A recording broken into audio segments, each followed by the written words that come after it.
It takes a lot to build something, both physically and metaphorically. From the rocks and minerals that make up our Earth, to the sentences that bring worlds to life from a story. Resources are paramount to the existence of our worlds.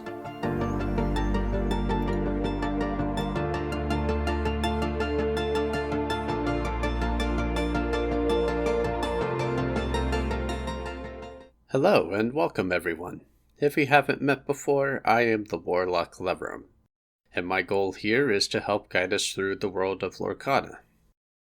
A lot has happened since the last time, so let's review. We read over our first real dive into the story of Lorcana, and learned a few things about the world and our role in it. Today I would like to do some analysis and speculation about the resources that we have at our disposal to explore the lore of Lorcana. To start off, the magical inks are the resource that we need to create our glimmers. The inks are actually the first things that we started to learn about post D23, with graphics displaying the different inks and telling us that we will be using said ink to summon Disney characters as glimmers. Not only are they just colors, they each have an identity of their own. The inks they revealed, if you aren't familiar, are described as follows on the Lorcana website. Amber glimmers are purposeful, patient, and dedicated. They're able to pursue causes and ambitions with single-minded persistence. They often work within communities, either from above as a leader or from within as a healer, bodyguard, or just a loyal follower. Amethyst glimmers are wondrous, for this is the otherworldly ink of sorcerers, sages, animated objects, and other glimmers who use their special powers to achieve their aims. They are incredibly powerful when they have access to their amazing abilities, but may land in trouble if they're stripped of those or tap into power they can't control. Sapphire glimmers are intellectual, intelligent, and creative. They excel at strategy, invention, and the arts. They can almost always know something, plan something, or invent something that will win the day.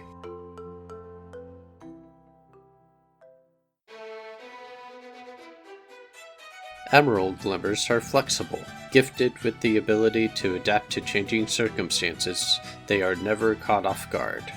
Quick thinking, but not necessarily book smart, they navigate their environment, whether physical or social, natural or artificial, with ease. Ruby glimmers are daring. They use their speed and bravery to defy the odds. They are often warriors, explorers, and daredevils.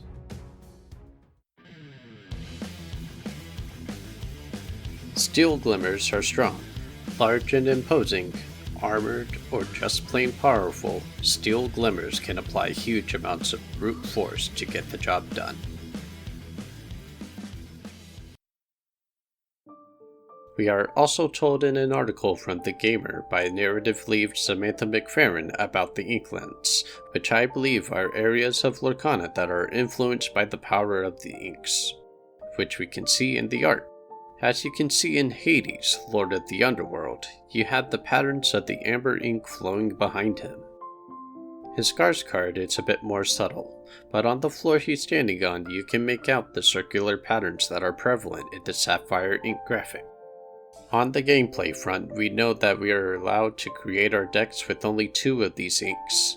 The lore implication I take away from this is that no one is really powerful enough to wield all of these inks in a single instance.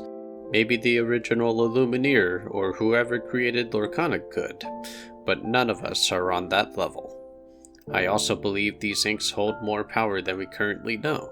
We'll look into it another time, but for now, just be wary. The next resource that we're told about is the Story Stars. Of the resources we talk about today, this is the one we know the least about. With the rules reveal, we know that they hold no gameplay significance, but they seem important to the story. The Story Stars themselves I believe to be representations of Disney stories, much like the worlds of the Kingdom Hearts games. These story stars are just a means for us to pull inspiration from and using our imagination to create glimmers. This is what makes all of these different types of glimmers so special, is the influence of our imaginations, Disney stories with a twist. Probably the most important resource is lore, the treasure that must be preserved and protected at all costs. In the story, this is all we really know about lore. Gameplay-wise, it has been confirmed that our glimmers come with a certain amount of lore, and the objective of the game is to collect as much as we can. I personally believe that this lore is used to expand and give life to the world of Lorcana. Returning to the Gamer article, Samantha McFerrin tells us that each piece of lore is a fragment of a larger story, and that while much of the lore is kept safe in the halls of Lorcana, others have been scattered throughout the Inklands. So, the question is, if it's supposed to be kept in the halls of Lorcana, who or what is spreading it out into the Inklands? What effect is this having on the realm of Lorcana? At this point, only time can tell. Finally, the last resource we have isn't necessarily for the game itself, it's for us to gather the story. I'm of course talking about the cards themselves. With the drop of the rules came a slew of new card reveals, and with it more peeks into the story of Lorcana. If you check the bottom of most of the cards, you see a section of text that is separated from the rest of the card by either a book, a treble clef, or a pen tip. This text in this area is called flavor text, and it's usually used to inform players of what's happening in the card, or even tell us a story of the game. For Lorcana, these icons indicate different types of flavor text. The book divider seems to indicate text that is a direct quote from the card's source material. One interesting thing to notice is that these direct quotes can be spotted on Dreamborn cards as well.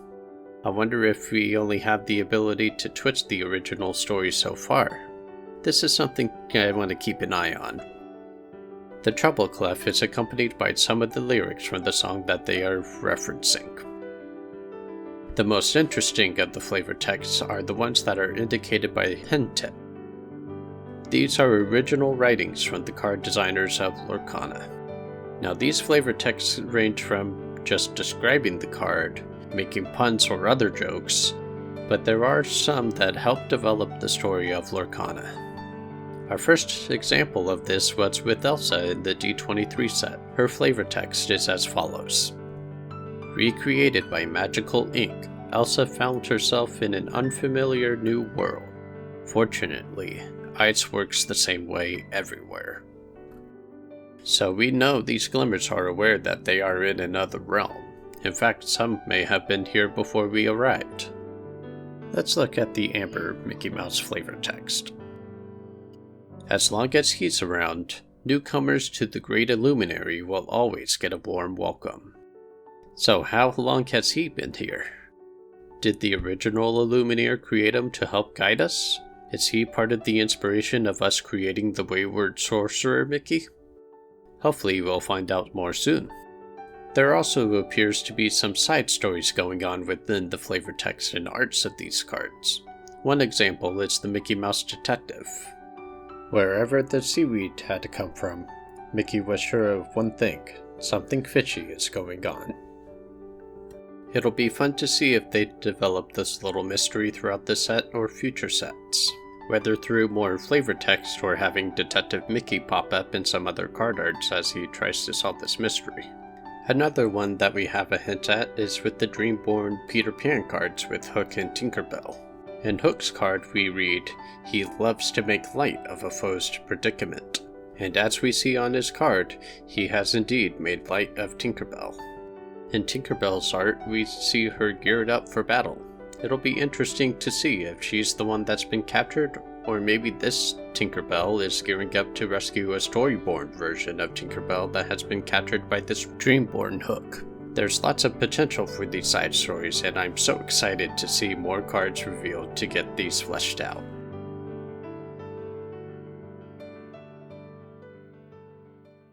We definitely have a lot more to explore in the realm of Lorcana, but we now know the basic idea of the resources that make this world and the story tick. If you're curious about what theories I have, join me next time where I'll be talking about what we know about certain born glimmer types and what the potential threats to the realm of Lorcana we might be facing. If you want to learn more about the game side of Lorcana and are interested in potentially being a competitive player, come join me on the Glimmer Gang podcast with Teddy, Sean, and Spencer. It's a fun time. Otherwise, I'll see you on the next page.